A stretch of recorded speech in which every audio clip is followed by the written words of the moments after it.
UP, जहां पर योगी cabinet 2.0 का विस्तार आज होना है। आरएलडी से अनिल कुमार का नाम तय समझा जा रहा है। हालांकि सूत्रों के हवाले से खबर है दारा सिंह चौहान और ओपी राजभर भी मंत्री बनाए जाने हैं, ये खबर भी मिल रही है। सभी को फोन आया है और लखनऊ में रहने के आदेश दिए गए हैं। यानी कि आज जो कैबिनेट एक्सपेंशन होना है उसमें जिन जिन को फोन गया है उनका नाम पक्का समझिए। हालांकि अभी ऑफिशियल इसको डिक्लेयर नहीं किया गया है, क्योंकि जब तक शपथ हो नहीं जाती तब तक इस बारे में कोई जानकारी अपनी तरफ से साझा नहीं कर रहा है। मंत्रिमंडल विस्तार में 5 नए मंत्री शामिल होंगे, ये जानकारी है। दारा सिंह भर राजपाल होंगे इसमें कैबिनेट का हिस्सा, और आकाश सक्सेना भी मंत्री बनाए जा सकते हैं, ऐसी खबर मिल रही है। ओपी राजभर तो मंत्री बनेंगे ही, दारा सिंह चौहान भी अब मंत्री बनाए जाएंगे। साथ ही साथ आरएलडी से 1 या 2 विधायक हो सकते हैं जो आज मंत्री बनाए जाएंगे। निकिता सरीन लखनऊ से ज्यादा अपडेट के साथ जुड़ गई हैं इस खबर पर। हिमांशु भट्ट राजनीतिक विश्लेषक के तौर पर हैं, प्रोफेसर अजय कुमार झा हैं, ये भी राजनीतिक विश्लेषक के तौर पर हमारे साथ मौजूद हैं। सबसे पहले निकिता, मैं आपका रुख कर रही हूँ, आज कैबिनेट एक्सपेंशन को लेकर खबर क्या है? जिन 4 से 5 नामों का जिक्र चल रहा है, क्या अब इन्हें पक्का समझे या कुछ हेरफेर हो सकता है? देखिए रचना, मुख्यमंत्री योगी आदित्यनाथ सरकार 2.0 का जो पहला मंत्रिमंडल विस्तार है वो आज 5 बजे राजभवन में होगा। आपको बता दूं कि सुभाषपा के अध्यक्ष ओम प्रकाश राजभर, भारतीय जनता पार्टी एमएलसी दारा सिंह चौहान और रालोद के पुत्राजी के जो एमएलए हैं अनिल कुमार और रालोद विधायक दल के नेता है राजपाल बालियान मंत्री पद की शपथ ले सकते हैं, ऐसी खबरें आ रही हैं। और राजभर और दारा सिंह ओबीसी, तो वहीं अगर बात की जाए अनिल कुमार दलित और राजपाल बालियान जाट हैं।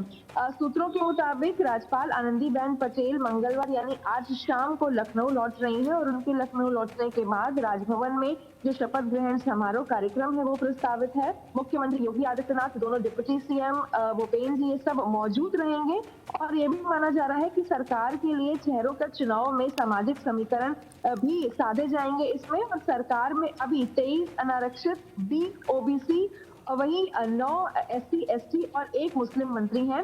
विस्तार में ओबीसी और एसटी की अगर भागीदारी देखी जाए तो ये भी बढ़ेगी। और उत्तर प्रदेश में सीएम सहित मंत्रिमंडल का जो अधिकतम आकार है वो 60 का हो सकता है। और इस समय सीएम योगी आदित्यनाथ को मिलाकर 52 चेहरे ऑलरेडी हैं, जिसमें 18 कैबिनेट, 14 स्वतंत्र प्रभार और 20 राज्य मंत्री हैं और 8 की जगह खाली है। लेकिन 2 से 3 मंत्री ही इस बार बनाए जाने की संभावना है मंत्रिमंडल विस्तार। निकिता, यानी कि जो जानकारी आप दे रही हैं इसमें उन लोगों का भी ख्याल रखा है जो कि सहयोगी दल हैं, उन लोगों का भी ख्याल रखा है जो कि दूसरी पार्टी छोड़कर बीजेपी में शामिल हुए हैं, साथ ही साथ जातीय समीकरण का भी इसमें ध्यान रखा गया है। ये इक्वेशन भी ध्यान में है योगी सरकार के?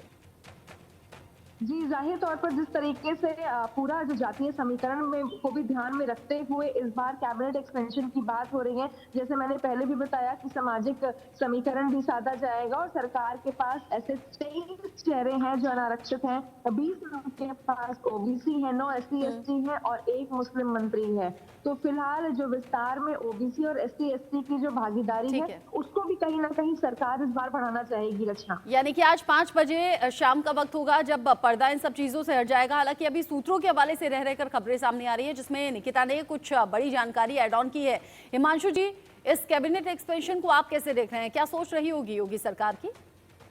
सरकार की सोच ये है कि लोकसभा के बाकी के यूपी के टिकट अनाउंस हो उससे पहले साथी घटक दलों के साथ में पूरा प्रोग्राम बैठ जाए, और यही हुआ है। हम जब बात कर रहे हैं आरएलडी के 1 या 2 आएंगे, तो इसका मतलब यह है कि 2 सीट जो आरएलडी तो मांगी थी तो 5-7 सीट, मगर जो 2 सीट उनके लिए छोड़ी गई है वहां पर उनके लोकसभा के सांसद आएंगे, लोकसभा के लिए उम्मीदवार आएंगे, तो यहाँ पर केंद्रीय मंत्रिमंडल में उनको स्थान दिया जाएगा।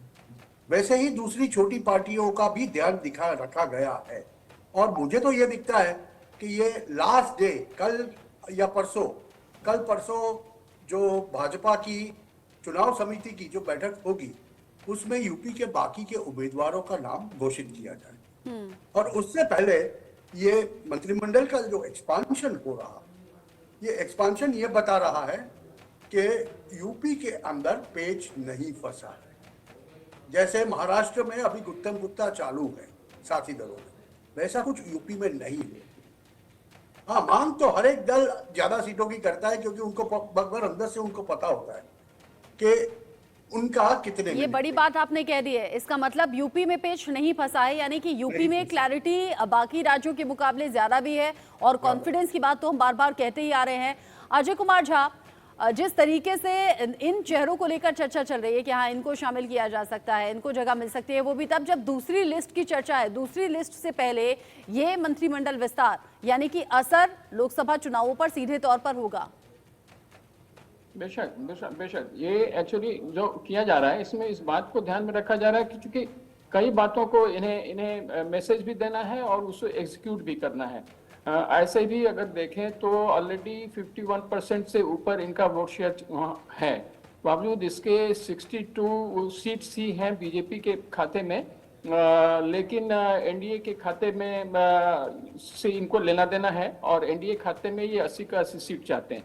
चूंकि जब 370 मिनिमम भाजपा को चाहिए और 400 पार चाहिए, तो उसके लिए यूपी जो मेजर स्टेट्स है उसमें यूपी, महाराष्ट्र, बिहार और बंगाल, और इसके बाद तमिलनाडु, अब ये जहां जहां 40 के आसपास, जैसे बिहार में 40 है, बंगाल में 42 है, 48 महाराष्ट्र में है, 39 तमिलनाडु में है। तो ये जो मेजर स्टेट्स हैं यहाँ स्टेक्स हाई है, इसलिए हम लोग देखेंगे, हम लोग ने देखा है कि मोदी जी बार बार अब तमिलनाडु की ओर भी जा रहे हैं, और अभी भी वो तमिलनाडु में ही बिल्कुल शायद आज दक्षिण भी को साधने की कोशिश बीजेपी की लगातार चल रही है, लेकिन उत्तर प्रदेश बार बार अलग अलग मौकों पर ये बता रहा है कि यहाँ चीजें यहाँ फेवर में जा रही हैं बीजेपी और एनडीए के।